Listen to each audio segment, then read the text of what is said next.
time for your ABC 36 Storm Team forecast.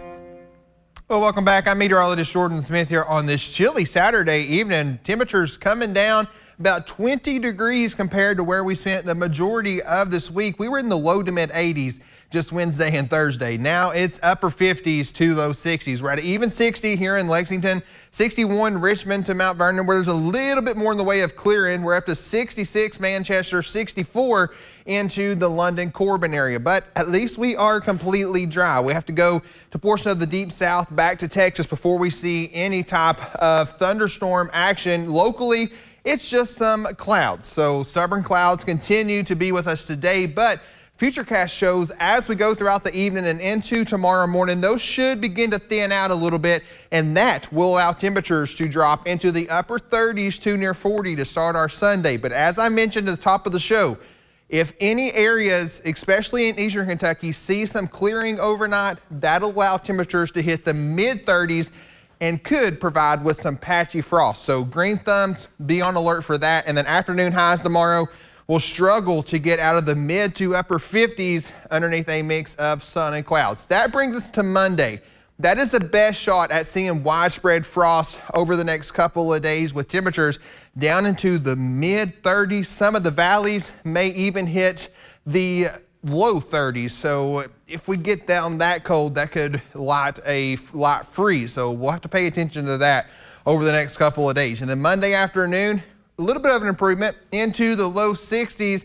Tuesday morning, not quite as cold, into the low to mid 40s. And then Tuesday afternoon looks like our best day of the next 7. We should see a mix of sun and clouds, temperatures upper 60s to near 70. But late into the evening, especially Tuesday night into the wee hours of Wednesday, we'll see a slight front move in. That could spark off some showers, maybe a few rumbles of thunder. No severe weather is expected, but still some rumbles of thunder can't be ruled out. Those clear out by the time we start our Wednesday, and that'll allow us a recovery into the upper 50s for Wednesday afternoon.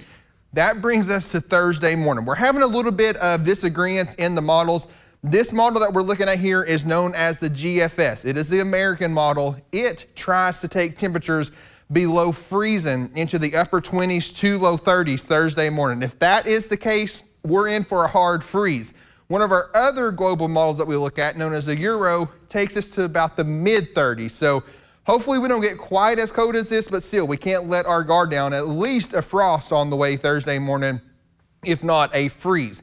And then after that, we should warm it back up by the weekend, and that introduces us some rounds of showers and thunderstorms both Saturday and potentially into next Sunday as well. That kicks off a pattern that is likely going to skew very, very warm into the closing days of April and the beginning of May. You can see the Climate Prediction Center has a bullseye of well above average temperatures across most of the eastern half of the country. Back here in the short term though, tonight we're into the upper 30s, some mid 30s, partly cloudy, patchy frost for areas that see some clearing. Tomorrow, Big Blue Nation, we need you out there at Kentucky Proud Park. It is the third and final game of the Kentucky and Tennessee baseball.